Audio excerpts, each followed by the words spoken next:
introduction. And yeah, the speaker, that's myself, Shreyan Fernandez. I'm a beta Microsoft Learn student ambassador, and I have also experience of working in a startup for a year or so. And I actively take part in hackathons.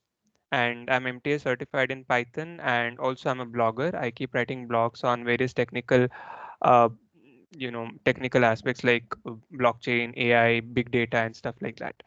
And yeah, my areas of interest lies in artificial intelligence, blockchain, DevOps, web dev, augmented reality, and cloud computing. There were a couple of previous webinars which I have already uploaded on my channel on YouTube. You can have a look at that to, you know, learn more on artificial intelligence and cloud computing and so on. All right. So these are my social media handles. LinkedIn. You can also follow me on GitHub. I keep on posting some projects which I do there. And if you wanna take a look at the blogs which I write, you can go to dev.to. Um, yeah, uh, that's my profile on MLSA platform, and these were a couple of the recent hackathons which we won as a team. Uh, yeah, so coming back to today's webinar. So what I'll be covering here and what's the agenda for today is just to explain you how blockchain enables trust and business process between the participants. Evaluate when to use a blockchain for a solution. Now, many of you might have this question: when do I use a blockchain, or why should I choose blockchain for my solution, right? So I'll be answering all those questions today, and then classify available options on Azure. If you want to use blockchain on Azure, then what are the solutions that Azure provides you? I'll be just telling you some of the solutions which Microsoft has provided, right? So without further delay, let's jump into the topic.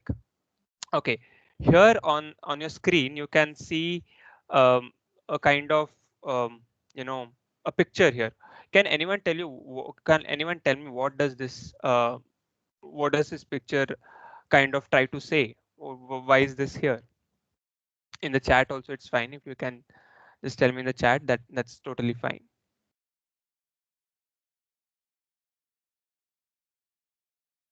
Just tell me what does this picture signify? Why have I kept it in the beginning?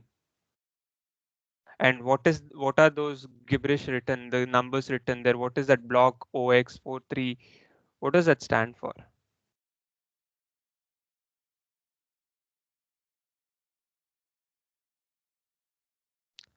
Okay, no one. All right.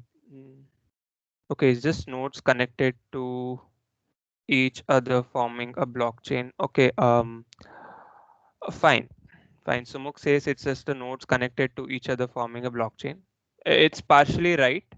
I'm not saying it's 100% right. It's partially right. Anyway, so let's move on. I'll explain this picture as and when we go on in this webinar. As and when we go further in this webinar, I'll be telling you this. But this is just a visualization of how a blockchain looks like. It's not how it looks like. It's just for your understanding that this is the structure of blockchain, right? And those are not the nodes. Those are the blocks connected to each other. Right. So nodes, I'll be telling you what nodes means, but in this picture, it is just a simple blockchain and which has some gibberish written on it. We call it hash code, or on the top, what you see the block number, that's called the hash code, and the gibberish written inside is nothing but your data, whatever you write. Right. If you have some basic idea of data structures, right, what you study in your computer science field, you might know linked list, right? It is somewhat similar to that. It's a much evolved form of linked list. Uh, Blockchain is a very much evolved form of linked list that is evolved over the, as technology progressed, the linked list evolved, and we have this product blockchain. It's not totally related to linked list, but it is somewhere having its roots in a linked list. So, okay, so now let's get into this. What is blockchain? Okay, first things first, blockchain is not equal to Bitcoin, right? Bitcoin was the first blockchain which came up, but that's not the whole concept of blockchain. Blockchain has many other aspects which were used by Bitcoin, and blockchain is a technology, whereas Bitcoin is a cryptocurrency.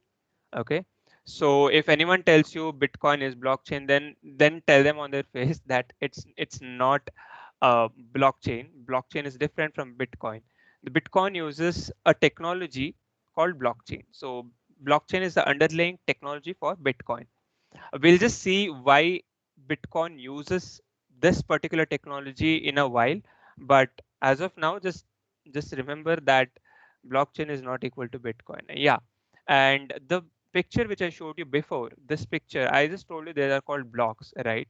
So blockchain has this entity called blocks which form the whole database, right? This is nothing but in other terms, it is just a database, right? And the linkings here, you can see it here as well. These are the linkings, right? There's a linking here, there's a linking here, right? So this linking is done with cryptographical process. So they are cryptographically linked together using the hash codes. I'll be telling more on this in the upcoming slides, right? So this is what a blockchain means. Blockchain is nothing but, you keep your boxes together and then link them, like a train, right? They are linked together. So each and every compartment or each and every coach is your block, and that linking, that coupling which holds two coaches together is nothing but your cryptographic linking. So in very simple terms, you can take an analogy of a train, right? uh, all the coaches together and the linkings in between is nothing but cryptographically linked together. That's how blockchain is. And the passengers what a coach holds, that is nothing but the data what blockchain holds here. And just to improve security here, they have some advanced algorithms which they use to link it together. Now before moving on, let me tell you the differences between the traditional database and blockchain. All of us know that there are different kinds of databases available, right? So there is the central database where you connect, you have a major database and you connect all your apps to that, right? That is a traditional database what we are currently following, be it your SQL, NoSQL and stuff like that. They are nothing but your traditional databases, right? Relational databases. But the problem there is that you have a central server, right, that holds all your data. But what if, what if that trusted authority, or what if that particular person or the person who's controlling the database is kind of having some, fishy behavior, and he tries to mess around with the database? We really don't know, right? We just trust the database, and indirectly we are trusting the owner of the database. I'm not saying this is totally wrong. Anyway, they have their own set of rules, but what if you don't want to trust anyone, right? That is when you get blockchain. It is a decentralized database wherein you have a copy of database on all the nodes which are in that particular network. As you can see here, this particular dot here is a node, and this particular dot here is a node, and this particular dot here is a node. All of them are interconnected, and all of them have the copy of the database. So this is where blockchain created a revolutionary change in the whole system by giving the access uh, to the user side, right? In the traditional database, it is admin side, so there will be an admin, or there is the central database which is kind of holding all your data. But what if you don't want to have it? So there's the solution, and that's blockchain for you, right? And let's say there are many flaws in the traditional database, and as well there are many flaws in blockchain as well. But the major thing what blockchain assures you is the non-hacking or tamper-proof technology, right? So if just imagine if there the central database, there's only one central database, right? And in many cases what you can have is, you can see this picture over here, right? There is a database which is shared, but the database is a decentralized but a shared database. It's the same database which is kind of linked to each other. It's not blockchain, right? This picture here is blockchain, but this is not a blockchain, because blockchain is a distributed ledger. I'll just tell you what ledger means there. Okay, so here this database is kind of shared in the network. Okay, but they are of the same kind. Okay, but here in your blockchain technology, it is shared across a network with some protocols, but here there are no protocols involved to synchronize. It is very hard for you to synchronize these two databases together, or these four databases together. It becomes very hard in case of a failure. You are not sure which database has failed, or you don't know how to handle the failures. You don't know the which at the point which the database has failed. right? So that is where blockchain comes in handy. Okay, the next thing is the hack proof nature. Why am I saying it hack proof? I'll come to that in a while for blockchain. But in your traditional database, let's say if I'm able to get the control to my central server, right? So that means I can get access to all the devices or all the apps which are connected to that central server, right? So the hacking there is comparatively easy. But in blockchain, what I should do is I should hack into all the systems present in the network at the same time. If I'm not able to do that, I'm not able to hack this blockchain. And this is why we say hack blockchain is hack proof, because you really don't know how many nodes are there in a network, right? This particular thing here, what you see is a node, right? This particular thing here you see is a node. So if you want to hack this whole network, you want to hack all these nodes which are present, the 8 nodes. For example, in this picture, there are 8 nodes. You want to hack into all those 8 nodes present in the network, which is kind of hard for anyone to do, right? And that's why blockchain assures you that this particular system, right, it is non-hackable. So yeah, why not use a central database? Now, many of you might have used this central database while you have been working on a project, right? Why not to use? Why not use that? Why should you use blockchain, or why should you make a shift towards blockchain, right? In many scenarios, central database is the right solution even today, right? If you want to build a very simple application, then I think breaking your head behind blockchain is kind of hard. Better than that, you can go ahead with your normal database. But there, as I said, there are flaws with both the technologies. Though blockchain might seem hard in the first go, but it is, once you get used to it, you'll start enjoying the technology. But let's see why not use a central database now. Right. The advantage is that the central database is very easy to manage, because you just know that there is one database which you are focusing at, and you can manage it very easily. It's easy to control, easy to access, and the consistency rate is really good, right? So that is one case where central database takes a leap. And all the participants need to, as I said, if you are having a central database, or there is someone who handles a database, right? So you trust the database indirectly, you're trusting that person who handles the database. So you trust, what's the trust you have? You trust him that he's not tampering your data, right? Your data is not being modified. Let's say there is this there's a government office. Okay, so in government office, you see that they have this ledgers, right? They have these registers where they write your data. Let's say you're buying a plot. What they do, you go there, you register your plot, right? You register your plot, and they write it on a book, right? That's called a ledger book. They write it on that book, and that is stored. What if there is some enemy of yours, or there is someone who's not a well-wisher of yours? He somehow reaches that place, and he takes that book, he removes that page or tampers that page, right? And he keeps his name in place of your name. This is a very hypothetical scenario what I am explaining, but what if it happens, right? So that house what you bought, right? That house what you bought, or that car what you bought, is no more yours. It is his car now, right? So there is no proof to kind of tell that, okay, I had registered it. Then when you see your name, it is not there on that ledger. This thing can also happen digitally in a central database, right?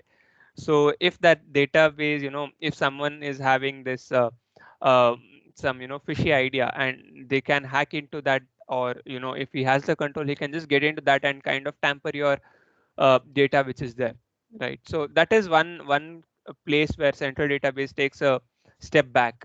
Okay, so what if our scenario doesn't allow us to trust the central authority? What if you don't want to trust anyone, right? What if you want to kind of have it not an admin control but a user control technology, right? That is when you can kind of think that, okay, I want to use blockchain here, right? That's when you can choose that you want to use blockchain. Am I clear till here, or is my pace too fast? Just reply in the chats.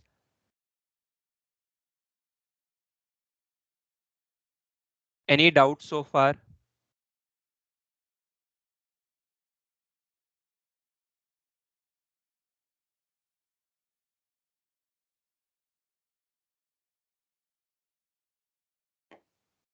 You guys can just give me a quick reply in the chat.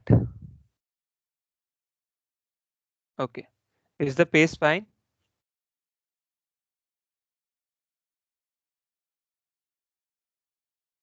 All right. So now let's move on to I said this word called distributed ledger, right? As you can see in this picture, it's a distributed ledger. Now the difference between this and this picture, right? There is a picture here and there is a picture here. This is just your database, the central database, right? You have kind of distributed it across the network, but you can call it a distributed database, but it's not a distributed ledger, right? because all because all of these databases have the same nature, right? Or they have the same synchronizing levels and the security level here is very low. They are not linked to each other using any cryptographic method or any other, you know any what can I say, any secured method, right? They are just there in the system. This is where the distributed ledger varies, right? Just like your accounting ledger, right? The distributed ledger has all the transaction history, what you do.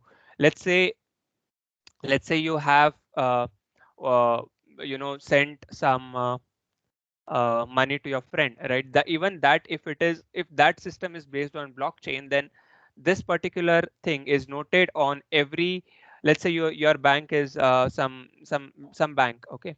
What you do, you just kind of send money to your friend. Now what happens, throughout your bank network, right? Throughout your bank network, this database which is underlying records this transaction history. Now even if you go to, let's say the southern part of India from let's say the northern part of India, even if you go there and check, right, you can see that, okay, fine, this is I had transacted it here. This is the what do you say, the benefit that blockchain gives you altogether, right? This was just a very vague example which I was giving you, but that's how it provides. Now I'll just take a kind of uh, this example now. Okay, there is a farm. Okay, there's a dairy farm. I'll be quoting this example throughout the webinar. Okay, so this is the farm number one where the milk is produced or something like that. Okay, these two trucks refer to the shipping companies, and this is your factory where your ice cream is being produced, and this is your outlet where the factory ice cream reaches the end point. Okay, so these are all our nodes what I refer to now. Okay, this particular place, this farm is my first node, this transport company or the shipping company is my second node.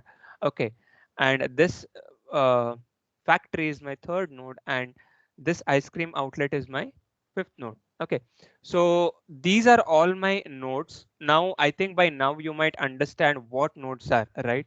So the place where all your transactions occur, or where your, let's say your blockchain copy reaches, that's a node. Okay, so in my scenario here, I have four nodes: the shipping company, the farm, the factory, and my ice cream outlet. So these are my four nodes, or these are my four participants who are in my network. So this is the whole network here. The network which I was talking about all the while is, now I've just taken a very simple example just to explain you guys how things work. And this is my network now, which consists of four nodes. Okay, so if anything I refer to ice cream or farm, that refers to this. Okay, what they are trying to do here, they're trying to ship the milk to the factory, and from the factory they prepare the ice cream and then they make it reach the nearest outlet, right?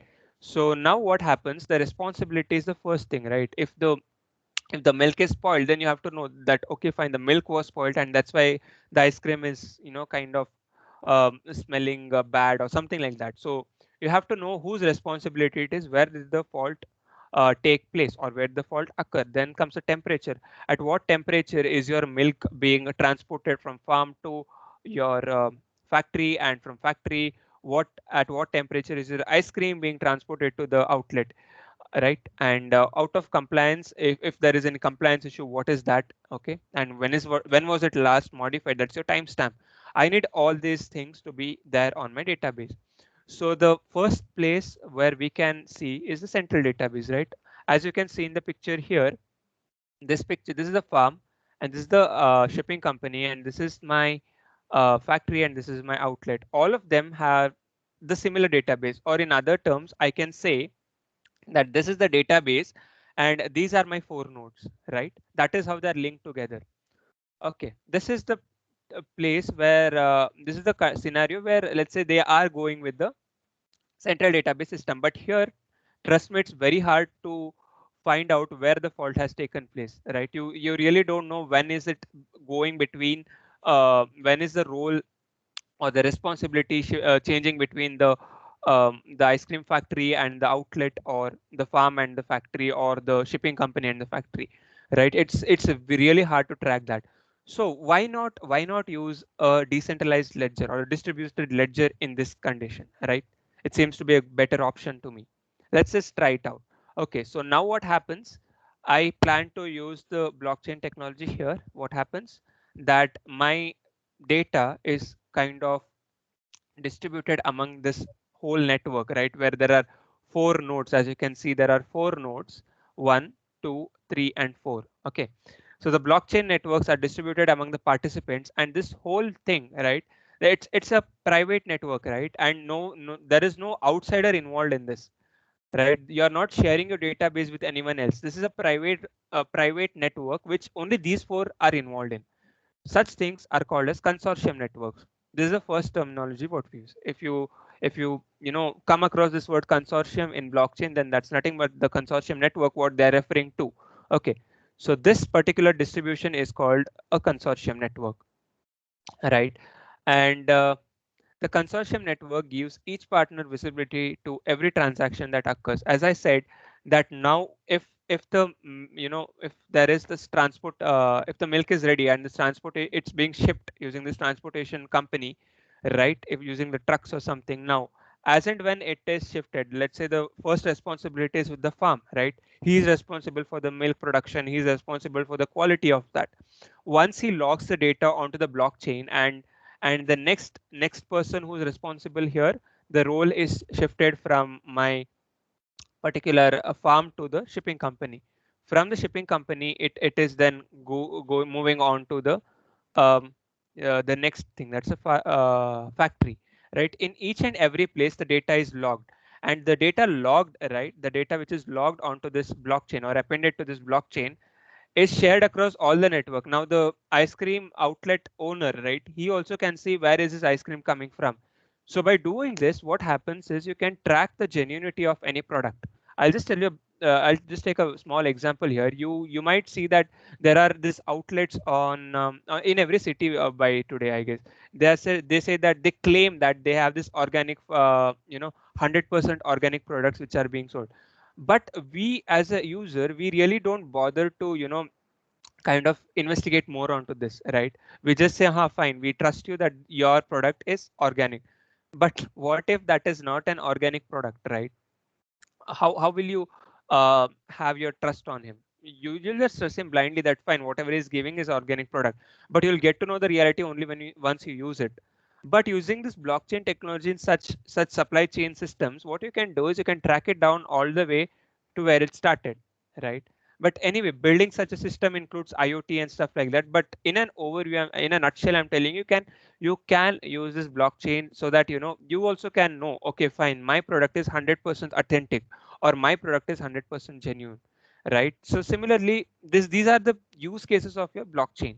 Okay, so now, as I said, that there are these blocks which get added on. As let's say, as train has coaches, this blockchain has the blocks which gets added on. Now what if there is a block which wasn't supposed to be in, let's say, blockchain, your particular blockchain of dairy farm, right? How will you say that it is 100% authentic? That's when there are some rules which are already there in the network. They are called the consensus rules, right? So that is how your blockchain is stabilized here, using the consensus rule that no orphan block is allowed to enter the system, right? There are some rules which I'll be talking in a while. Okay, there are some rules which ensure that there are consistent nodes here. Okay, so now, since the blockchain is decentralized, solutions that can use a decentralized database works the best. If you, as I said, a scenario just now, the farm scenario, or be it your organic farming scenario, all these scenarios, the blockchain, I think, is the best solution which you can use than a centralized database. Okay. There's an example here. You have a requirement to support multiple companies with no central authority due to cost control or being a single point of failure. Let's say there is no one who wants to take up this database handling responsibility. So in that case, you can simply go ahead and use a decentralized database. So there is no one to manage it. It is directly, all the nodes get the copy and it goes on like that. That's why we call blockchain as a distributed ledger, right? So is it clear why blockchain is called a distributed ledger? I'll just brief it. Okay, in a nutshell, you have your books. Okay, let's say your books are your blockchains, and every copy, or let's say you write lesson number one, you write some notes. Imagine that this what you write, it's a carbon copy which everyone gets. Like, let's say you have 10 friends, all of you get the carbon copy, right? All of you get the copy of what I have written. Okay, so this is similarly how blockchain works. If I have logged something, I'll get it there, right? It is something like that, interconnected together. That's why we call it as a distributed ledger. All right, so moving on, how blockchain works now. As I said, it's a distributed ledger. It works like this and that. So let's just have a uh, look into how it actually works. What are the things involved behind the scenes, right? So using blockchain removes the need for central authority. As I said, there is no central authority here, right? It's nodes which are interconnected together, and they are the authorities here. So it's kind of moving from admin controlled side to a user controlled side, right? You have all the power. The power doesn't mean that you tamper the blockchain, because you definitely can't tamper the blockchain, right? And that is why it was decided that okay, fine, users can have the data here. Okay, so each participant with a blockchain node has a copy of the ledger so that they can do their own auditing and integration with the systems. I'll come to this point in a while, but there is something called as dApps and decentralized application. I'll talk about this point when I speak that. Okay, and nodes can be shared between the partners, right? And as I said, these are the nodes which are shared between all these partners, right? These are the partners now: ice cream shop, ice cream factory, the farm, and the shipping company. So everyone has the copy of your transaction. Transaction here means the data which you're logging in.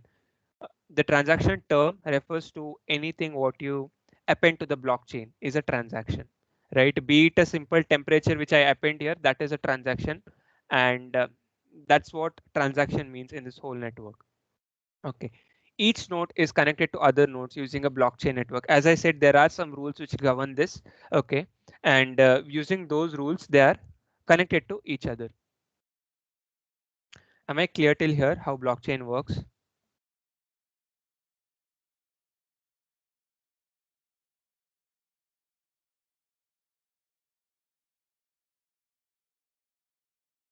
Okay. All right. So moving on, the next part is the changing state. As I said that you append the data to your blockchain, right? So you just keep transacting the data. Transaction again means nothing but logging your data to the blockchain. Okay. So you keep transacting the data here. So data in a blockchain represents a state. Okay. That's why digital tokens like cryptocurrency are a good fit for blockchain. Okay. So let's say you have a coin, you have a 1 rupee coin, it's with you right now. What you do is you just give it to your friend, right? Now, who has the ownership of the coin? The owner of the coin is your friend and no more you. This is how blockchain works. Until and unless you are logging in the data, you are the owner. The moment you give it to someone else, the responsibility changes there. As the case of a dairy farm, right? In the case of a dairy farm, what happened? The moment the farm gives the ownership to the shipping company is in charge of the whole thing taking place, and he can log the data to the blockchain and no one else, right? This is how the state of the blockchain changes. Blockchain uses transactions to change the state of the data from one value to another. As I said, transaction is nothing but logging the data onto your blockchain. The reported value is a transaction that is sent to a transaction node, right? When sending a transaction, you send it to the transaction node. That is, when you're sending the data, let's say in case of our example, the farm is sending the data to the shipping company, right? So the transaction is taking place between the farm and the shipping company. So they are the two nodes, and the transaction is taking between both of them, right? That is what it means here.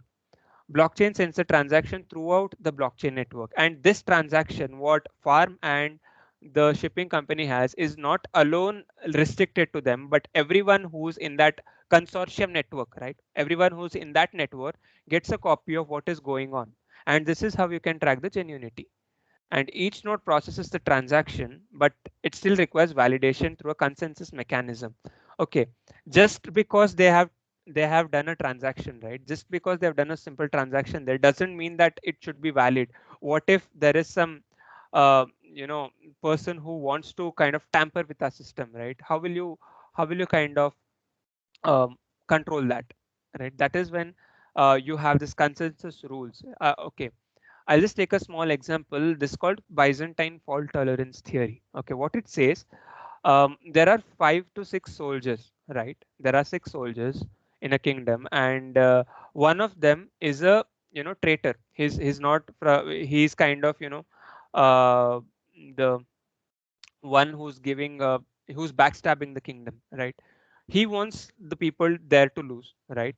So what he says that there's this king who hasn't summoned a war against any other kingdom, but this soldier, he wants to ruin the whole kingdom, right? So of course it's his job to kind of go ahead and spoil the things which are there. So what he does, he goes and tells his fellow soldiers that, okay, this person came and told me that um, this particular our king has summoned a war against the other kingdom, right?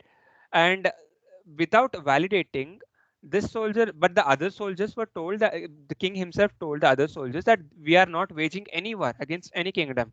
Okay, but now this particular guy, this particular traitor, he goes and tells one of the soldier that, okay, king has summoned a war, so what do we do?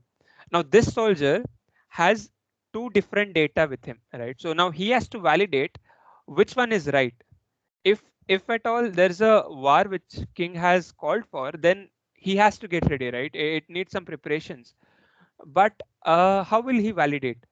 Well, the first thing is he can directly go to the king and ask whether there's a war which is waged. Are you going to wage a war? But the other way, which is what blockchain follows, is the majority way, right? He goes and checks with the other soldiers. Let's say there are 4 soldiers who are saying that no, king didn't even come and tell us that we have to wage a war, right? But this guy is kind of has been told by this traitor that there is a war. Now what he can do, he can agree with the 4 soldiers, right? There is a majority here. These 4 soldiers told him that, okay, the king is not waging a war. Now these 5 altogether can kick out the traitor, right? They know now who's the traitor here. Similarly, this is how blockchain works. Okay, so these blocks intercommunicate between each other, right? They have a communication between each other. Let's say one of the block has a faulty data. Okay, so this block checks with the other systems in the whole other blocks in the whole system. Okay, so now the majority is that, okay, the non-tampered ones are the majority, right? That's what I said. If you want to hack into the system, you want to hack into the whole consortium at the same time, which is not possible. It's practically impossible, right? So this block kind of has a communication, and it checks, okay, fine, this is a tampered block. So what it does, it just kicks the block out of the system. The tampered block is kicked out of the system. Okay, and that is called an orphan block. The orphan block is the tampered block which is kicked out of the system, and now that particular node has a orphan block, right? But there is some data which is lost. Now what will it do? This whole blockchain, the whole blockchain at, let's say, the day I'll just take the example here. Let's say the tampering has taken place at the farm. Okay, but the other 3 nodes are having the correct blockchain. Okay, what happens? This whole blockchain which is at the farm is destroyed. Okay, it is totally destroyed, and a new blockchain which is there at, let's say, the other 3 places, right? That comes and settles down in this particular place. This is how the consensus protocol takes place. That is what the consensus protocol means. There should be a uh, kind of agreement between all the blocks or all the blockchains in between the nodes, to have this state change successful. Okay, if there is a kind of fishy state change, then the consensus protocol is what controls it and destroys the whole system. And I mean the whole blockchain, and replaces the system there. Okay, let's whatever I said theoretically, I'll just tell you how the changing state takes place. Let's say there is a -2 degree temperature here initially, okay, in the shipping company, and it appends this to the whole to the temperature section. So initially it was at 0 degree, now it's at -2 degree. Okay, the responsibility here is with the shipping company, the Contoso e-shipping company. Now it is transferring the responsibility to from the farm to the shipping company. Now the shipping company gives it to the ice cream. Excuse me. Now the shipping company gives a responsibility to the ice cream factory, right? And that is what this arrow shows you. This arrow here shows that the responsibility is being transferred from the shipping company to the ice cream company. Now, while there is a transfer of the responsibility, all the other parameters are definitely checked. What is the temperature right now? It's again at 0 degree. It has somehow reached to 0 degree again, right? From -2, it has reached to 0 degree when it reached the ice cream factory, and out of compliance. And what is the time, right? After, let's say, it was logged here at 9 a.m. or 9 p.m. whatsoever, right? And it is logged here at 11 p.m. or a.m.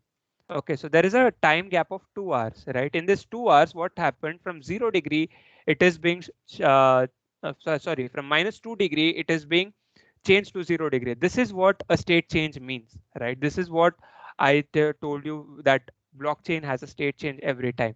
Now, this is happening at one place. Now, what happens from here? It goes on to all the nodes which are present in this consortium, right? The responsibility now is with the shipping company. Everyone knows who has the responsibility of that particular shipment at a given point of time. This is what the blockchain uh, helps you out with. You can track it, and you can know where the point of failure is at.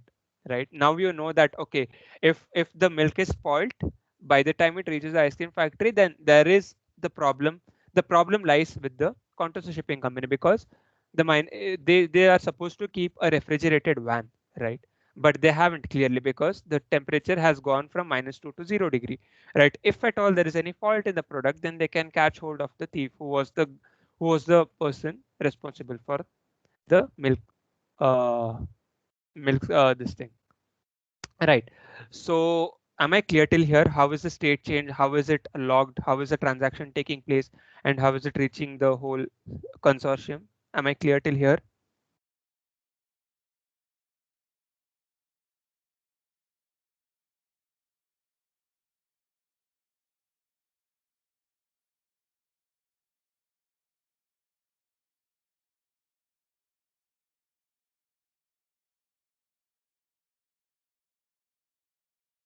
Okay. Is my pace too fast, or is it fine?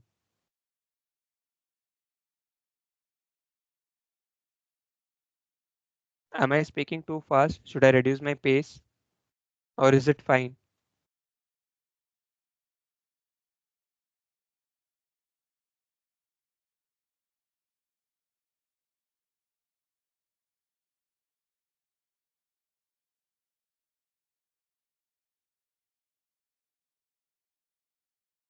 Okay, what's a consortium? Sorry, I saw the chat now. Fine. A consortium means, let me go back to the slide here. Okay. Can you see a system here with 4 nodes who are having the same copy of the blockchain here, right? Let's say this farm, this ice cream outlet, this factory, and the shipping company, all of them have the same copy of blockchain, and these 4 nodes, right? These 4 participants form a network. This network is called the consortium. Is it clear what a consortium means? Basically, this whole network is called a consortium network, and that's what I just kind of told you as a consortium. Fine. Okay. So now, having said this, how can you trust that ledger is the data in the ledger is consistent? I think by now you might have got an idea, right? Why can you trust this ledger, right? No one can kind of mess with it, right? It's immutable ledger. No one can change it. I'll just show you why is it immutable when I speak about the interconnection between the blocks. The first picture what I showed you, right? The consensus is a way for all decentralized nodes to come to the same state. As I said, the Byzantine fault tolerance theory, right? That's how it works. That's how they say that, okay, fine, this block is acceptable. And this is how the Bitcoin cryptocurrency works, right? They have a very good consensus protocol, which is there. And that is why every valid transaction is logged onto that particular blockchain. Anyway, that is a public blockchain. I'll tell you what is a public blockchain and what's a private blockchain. There are types of blockchains, right? I'll come to that in a while. So consensus ensures that there is no, tampering with your database, right? And there are several consensus algorithms, right? One is called proof of work, the other one is called proof of stake, or other one is called proof of authority. But getting into this will kind of go out of the scope of this webinar. But now you can just think that, as I said, your majority is one thing, or he can go and directly ask the king is another thing, right? Similarly, when it comes to blockchain, there are a couple of algorithms which are actually governing this consensus protocol. And some of the algorithms, just to name them, is proof of work, proof of stake, and proof of authority. You might find proof of work and proof of stake is kind of very popular among these blockchain freaks, right? If you come across these terms, then now you know what are they, right? They are just the consensus algorithms what blockchain uses, right? They are the consensus algorithms. Each algorithm solves consistency in a different way. In simple terms, consensus provides a way for the distributed ledger to come to a common state. You can directly relate it to the Byzantine fault tolerance theory, what I just explained a couple of minutes before, right? It's something similar to that. One way is directly go and ask the king. Second way is directly come and ask the other soldiers, the fellow soldiers, what is the actual thing going on, right? Okay, so moving on, this is okay. Yeah, right. This is the transaction node. Okay, node 1 has a transaction. It validates and it reaches node 2, node 3, and node 4. Everyone agrees, and that is when your block is added to the database. Here you can see the contours of shipping, e-shipping, ice cream shop. All of them have given their consent, right? You can add the block. Basically, the blockchain there has given the consent that fine, we can add the block. Okay, now coming to the main part of the blockchain, the thing which forms the blockchain, right? That is the block. What is a block, right? Well, block is nothing but the place, I mean, the entity which holds your data. Okay, so it's a cluster of data within a blockchain that stores your transaction information. This can be anything, right? Um, it can be your name, your timestamp, your responsibility, your temperature, whatsoever. It depends on your use case. Whatever you want to store in it, that's what a block holds, right? This blocks MB, the memory of the block is kind of it varies across many other different blockchains, but usually the one what we refer is a 64 MB bit block size, right? So the number of block transaction in a block is usually time based. As I said, there is a timestamp which is all every time there associated with any block, and these are cryptographically linked to each other. And yeah, I'll just show you a small explanation of this using the MS Paint. Just let me know if you can see that, if you can see my Paint screen. Can you see this? Can you see my screen now? I've opened a MS Paint window. Can you see that? Okay, fine. So here I'm drawing couple of squares. Fine.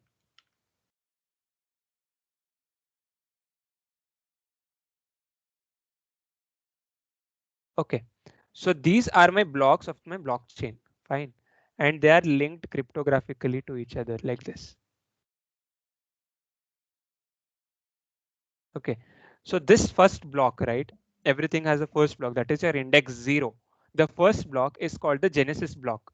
Okay, wherever you come across this term Genesis, that's nothing but your Genesis block. That is the starting place of your blockchain. All right. So what does a block hold then? The block holds on the top here, it has the previous hash. Okay. And here it has the upcoming hash. Oh, I'll tell you what does this hash mean in a while. Okay. There's a hash code here, there's a hash code here, there's a hash code here. Let's say just like your page, right? Let's say this is my page number 1, page number 2, page number 3. What happens is this page number 1 is written here as well, just to show that this part is after page number 1. As we know, we write PTO, right? Instead of writing PTO, what I can do, I can write page number 1, then page number 1 continued, right? And then here it has the page number of this particular page, that is page number 2. And then here I have page number 2 written, just to show that it's a continuation of page number 2, page number 3, and it goes on like this. Similarly, just to show that, these both belong, I mean, they have a continuous linking together, the page numbers are written on top. Similarly, in a blockchain, what we do, just to show that the hierarchy or the serial numbers of your blocks, what we do, we have a hash code written here. So now you know after this that, okay, this is the block because this hash code is present here, and then you can write your data here, and then it goes on like that, similar to your page number, right? So now they are cryptographically linked. This is what I meant by linked together. They are linked using this hash codes, right? And then yeah, the linking is did you all understand how a blockchain structure looks like? How a rough blockchain looks like, the Genesis block, the previous hash, the current hash, the cryptographical linking, right? I'll tell you how are they linked, what algorithm do they use in a while, but there is something called as this hash code which links them together. Yes, right. So I'll just switch back to the other screen. Cool. So that is what your block holds all together, right? Now, right, how can you trust your ledger is immutable, right? This is where the cryptographic hash comes into picture, right? So as I said that as your books has page numbers, this has hashes together. Okay, so cryptographic hash, right? Cryptography is something, but a secret language. Cryptography is a secret language, right? Which only the creator knows what he did with it, right? Similarly, there is this SHA-256 algorithm. It's a hashing algorithm. If you have come across this hashing algorithms in your normal data structures, right? It has a very less complex hashing algorithm, but blockchain, as I said, it is known for its security, right? It is known for its um, kind of the security it provides you, the and non-hacking system what it provides you. That is why the hashing algorithms are also are kind of having a much more complex systems here, right? So 250 SHA-256 simple hash algorithm. That's what SHA stands for. Simple hashing algorithm. 256 is the hashing algorithm that Bitcoin uses. Not just Bitcoin. This is the very common algorithm which everyone uses to have the hashing criteria, right? As I said, those hashes which are there, they are not something which kind of you can crack easily. I'll just show you how a hash looks like, and I'll also show you why I call it immutable in a while in a demo which I'll be showing you in a while, right? So this has a 64-bit hash code, right? SHA-256 generate a 64-bit hash code which is there on each and every block, and this is the hash code which is given on your current block and the next block. As I just showed you in the paint, right? The previous block and the next block has the same hash. So only if these hashes are kind of matching with each other, then you can say your blockchain is linked. If it is not, then the blockchain is not linked. Let's say you try to mess up with the hash inside, right? Let's say you try to mess up, you kind of tamper with the data inside the block. Now what happens is, even if you put a full stop extra there, the hash which was there changes. Now automatically, if the hash is changed, then that block is no longer belonging to the blockchain in which it was supposed to be, right? So now you know that this particular block has been tampered. That is why we say the ledger is immutable, right? The hash is not something what you can easily come up with, right? The hash is something which is very complex, which even we don't know how it is working behind the scenes, because there is an algorithm which generates on its own, right? The hashes are generated on its own. So even if there's a full stop, then that particular block is identified as a traitor block, right? It is directly kicked out of the system, and this is how you come to know that this block is tampered. Okay, and that is why I say that this particular ledger is immutable. No one can mess with your ledger, right? And now how can you trust the ledger is immutable? I'll just the same thing I'm explaining here in a using pictures, right? Let's say block 0 has this hash function. It's a gibberish, right? It's a gibberish here, and this hash function is also present on the block 1's top portion, right? And the next block 1, what the block 1 has the hash that is at the bottom of block 1. As you can see that this same hash has gone here, and that is how it is linking with the next block. So if this top a hash changes by any chance, then this block is kicked out of the system. Okay, so this is how you can see that they are linked together. See, this block 0 hash is going to block 1, and then there is a data here, and then there is a block 1 hash, then it goes on like this, just like your page numbers. This is how we can say that blockchain ledger is immutable. Let's just see a demo of why I said that block is immutable. Let's say I write some data here, blockchain 101, right? I just wrote something here, and you can see that there is a hash which is generated here. Now what I do, I just give a space here. Now notice the hash change. Okay, notice the hash change clearly. Can you see the hash totally change? It's not like this 253 is changing to 254 or something like that. It is totally going a change. Now what happens? This hash is no longer kind of the same thing what the blocks were linked with. So that there's a breakage in your chain, and that is when you come to know that your system is kind of being getting tampered with. And this algorithm what I'm showing you here is SHA-256. There are various other algorithms which you can use, but the most common one what we use is SHA-256. Am I clear till here? What does SHA-256 mean, and how are your blocks linked to each other? We are just barely scratching the surface of blockchain. I'm just simplifying things to all of you, just to make you understand how things work. Now coming to the trusted logic, right? Why, how there might be a question now, how do you say that, or how do we tell what we want to do, right? How do you tell blockchain that what data you want to log in, or how do you get an interface from the blockchain? That is where dApps and smart contracts come into picture. dApps is nothing but decentralized application, right? Since, as I said, it's a decentralized system what we are dealing with here, so the application is also having a specific name. It's called decentralized application, dApps abbreviation. Okay, so let's just see one blockchain which is very popular among the developers. It's called Ethereum blockchain, right? This is a blockchain which every developer uses, right? You can go to any developer today and ask him which blockchain is majorly used. And his answer will be Ethereum, right? I've myself worked on Ethereum on a couple of projects. Okay, so the Ethereum dApps are called smart contracts. Smart contract is nothing but the code. In simple terms, what you write, what you say, right? I'm writing a code for this program, or I'm coding this program, or I'm programming this thing. That same thing, the code thing is the code term is called as smart contract here. So if anyone comes and tells you I've written a smart contract, then it's nothing big. It's nothing but a simple code written in Ethereum blockchain. Okay. So now there is a language which you code in, right? For, let's say you want to code for data science, you have many programming languages, be it R, be it Python, right? Be it JavaScript. What is a programming language that Ethereum supports, right? What is that programming language? It's called Solidity.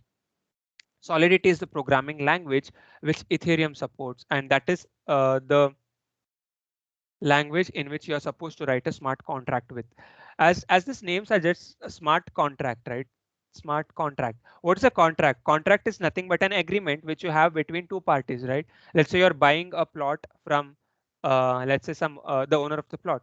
So what you do, you go there, or very simple terms, your rental agreement, right? What you do, you go to this owner and you give your identity cards, and you have an agreement, which is also known as a contract. You have a deal there, 11 months agreement or 12 months agreement or something like that, right? So similarly here, this is called smart contract because you write a code which is accepted by everyone across the network. Everyone is okay with the logic with what you write. It is not that they're forced to accept that, but they are okay with what you write. That's why you call it a contract here, right? That's why the name smart contract. Okay, sorry. Okay, the smart contracts are deployed to the blockchain and are referenced by an address. Uh, you can create an instance here to run your smart contract, and you can store your data and program logic there. Okay. As I said, this is all how blockchain again works. I think if I tell this to you again and again, you might get bored. So I'm just skipping this part. I've explained this earlier. Why is it immutable? Once deployed, you cannot change the logic and stuff like that. I just showed you in the demo as well. Now I'll tell you how is a DApp taken out, or how do you create an interface to that, right? I'll just switch back to my paint. Sorry, I'll switch back to my paint. Okay, here you can see again coming back. Let's say you create an interface from here. Okay, so what you do, you drag an interface from here and you want to create a front end from this. Okay, you can choose any block. You can literally choose any block in this blockchain because, as I said, all of them have the same uh, what do you say, the same copy of the data. So you can pull out a kind of, you can pull out a system from here and you can give a front end. This is where you can log the data, you can give the data, and you can share this app with anyone you want. Now this particular app what you create will be called as a DApp, right? This is the front end of your DApp and this is the back end of your DApp. So the DApp backend always has a blockchain, and the DApp front end is nothing but your simple HTML, CSS, and JavaScript, right? Coding a DApp right now is out of the scope of this webinar. But anyway, as I said, I'm just giving you an idea of how things work here. Right, so I'll switch back to my PPT. Right, that's why we call the logic is trusted, and that is what a DApp mean, decentralized application. Or a smart contract means Ethereum is nothing but a public blockchain which developers use, and Solidity is the programming language in which we write. It's more or less like your JavaScript, right? It's more or less like your Python. It's if you can understand Python, or if you know Python or JavaScript, then it's not a big deal for you to code in Solidity, right? And before coding, some things that you should have in mind is that you should be thorough with what is object oriented programming. You should know how data structures work, right? It's not mandatory because anyway, when I started with blockchain 1.5 year back, right, I never knew what data structure works because I'm not from a CSE background, right? So I didn't know how a data structure works. But it was kind of hard for me to juggle with, but it was not something impossible to learn and do. So it is always advisable for you to start off with uh, object oriented programming concepts, and then go ahead with data structures, and then jump into blockchain for a hassle free experience. It's not hard otherwise, but you'll have a tough time dealing with it. Okay, as I said, this is how it works. It is logged here. Let's say this is the front end, the DApp. I've logged in the data, and it is distributed to every place here. Okay, now the types of blockchain. There are two types of blockchains. One is there are four types, but I'll be just dealing here with two types: public and private.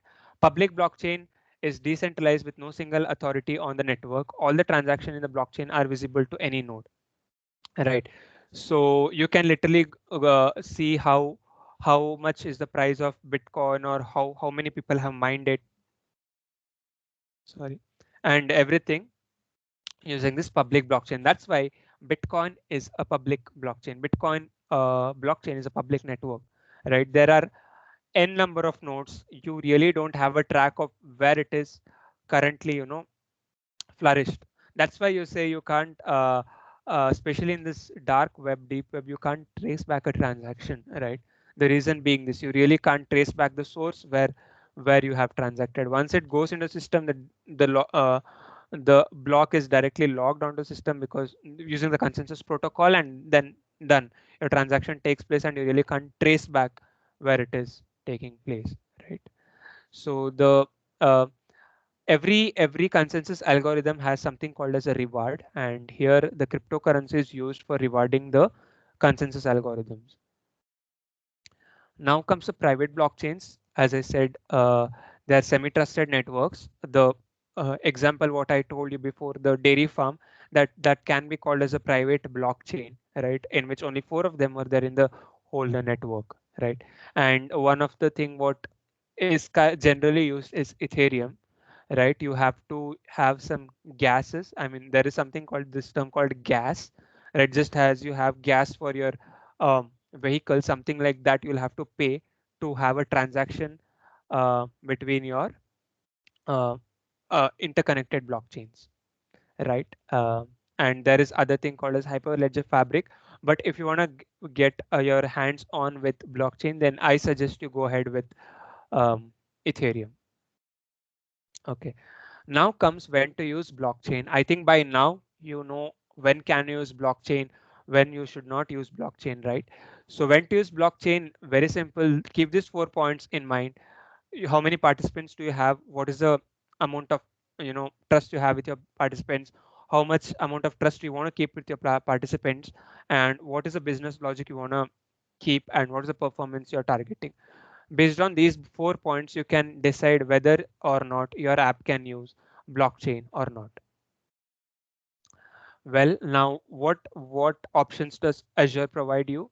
Well, one is the template that it provides you. I'll just show you the template here. Sorry.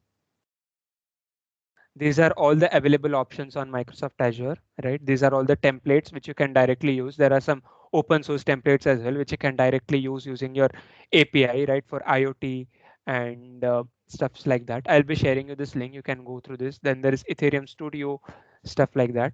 Okay. And then there is Azure Blockchain Workbench. This was the platform which I started my journey with. Oh, I'm sorry. Were you able to see the Internet Explorer? No, no, no. Sorry, my bad. I'll just share my screen again. Okay, so here you go. Okay, just a quick confirmation. Were you able to see the hash codes which I just showed you?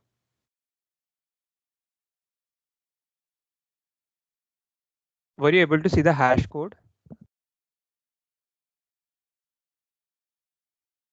Um, No. Hello? No. Okay. I'm sorry, I didn't share my screen. I'm really sorry. Okay. So coming back to the hash code, let me just write blockchain 1 on 1. Okay. So can you see that there is a gibberish here? This is called the hash code. Okay. Now what I'll do, I'll just give a small space here. Can you see that whole hash code is being changed, right? Not just a digit or not just a letter in this. The whole hash code, literally the whole hash code is being changed, and you don't even know that this is what you meant. Now I'll just remove the space and I'll keep a full stop here. Can you see again it has changed to something else altogether? This is how important it is to not mess up with the data inside your blockchain, right? If you kind of mess your data inside a block, then you know certainly that this block is tampered. That coupling which was there between the two blocks, right, that is gone here. See, this was initially there when you logged in the data, right? This is what you meant. This is the hash which is there on the next block, right? Now what you do, you go back to your previous block and you do this, right? This thing is changed and the next block is not able to identify that, okay, this was the block which was linked with me. Now what happens, there's a breakage of coupling, right? And that is how they are cryptographically linked. I'm sorry I didn't share my screen at that time. Okay. And coming back to what I was talking about, these are all the available options what Azure provides you. You can just go to this Azure Marketplace and search for blockchain. It has 171 solutions and they keep on adding almost every day, right? So you can see what are the tools you have, what are Ethereum Studio, and then Ethereum on Azure. Some things are deprecating, and blockchain service and blockchain workbench. I'll just show you how blockchain workbench is.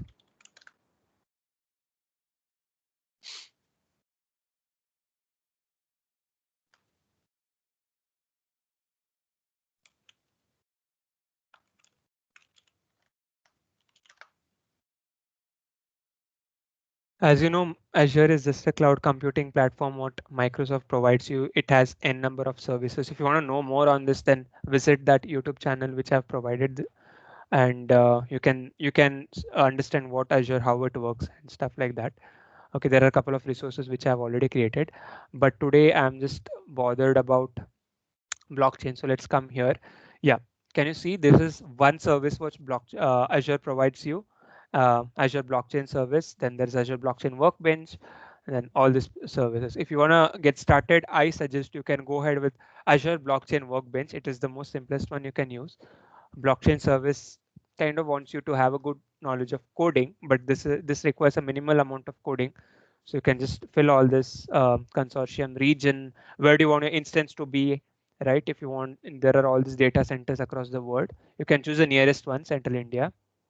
What is a virtual machine? As you know, all these things should be running 24 into 7. So you need a virtual machine to be there, right? That will be your main source from where you can draw your DApp and stuff like that, right? This is one solution what Azure provides. Then there is, my bad, sorry. Yeah, then there is this blockchain service, Azure Blockchain Service, ABS, right? You can create this. Then it asks you what consortium do you want to name. I just told you what consortium means, right? You can just hover over here. It tells you what consortium means, who all can participate in a network. Basically, it's the name of your network. Consortium is the name of your network. And what protocol do you want to use? Currently, Azure gives Quorum protocol, so just go ahead with that. And what are the pricing you want to go ahead with, and the node password and stuffs like that, right? So these are the options what Azure provides you. You can explore them for yourself. This is just a simple code which I had written in my beginning, my first days of coding a blockchain using Python. As you can see, it has couple of I mean, a coder can understand what I have coded here, but I'll not bore you with this because today we're totally out of coding. I've not involved a single piece of code in this, right? And that's it for today.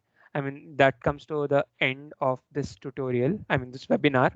If you want to learn more, if you want to code a blockchain, then let me know in this feedback form. Do fill this feedback form. Only uh, persons who fill the feedback form will be given the certificate. You'll be receiving a certificate in a day or two, right? You'll be receiving the certificate from MLSA community. Okay, MLSA certified certificates, fine. um, so if you want to have more sessions on blockchain, how to code a blockchain, how to create a decentralized application, how to have your own application running, do let me know in the suggestions. I will clear them to you, or we can have the sessions coming up for them as well. If you have any doubts, now I'm opening it up for Q&A. If you have any doubts, you can ask me. That's it from my side. Yeah, any doubts?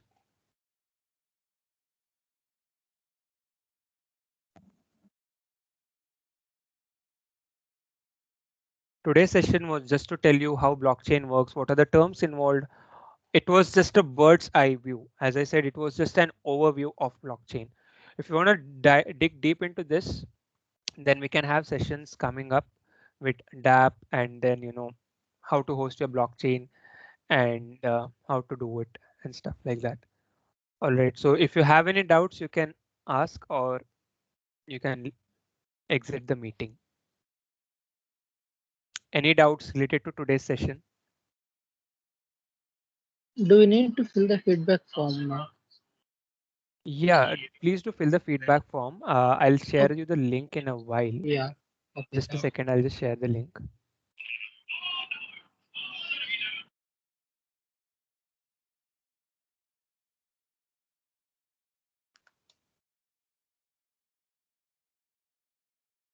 I've shared the link in the chat. Thank you. Okay. Any more doubts?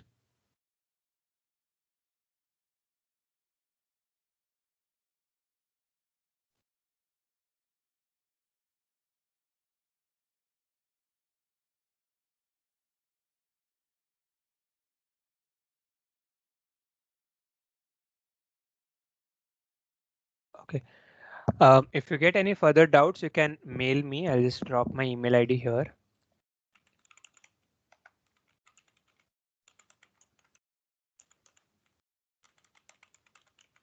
right? If you want any suggestions or any resources, I'll just, you can mail me. I'll reply back. Fine. Or you can join the WhatsApp group, right? I've formed a WhatsApp group. I've given you all the links, so you can join there. And I think I'll be providing some resources and the PPT which I have used for this uh, I mean this webinar. I'll be uploading that and mailing it to all of you along with the certificates. I'll be giving you a digital swag as well, right? Um, if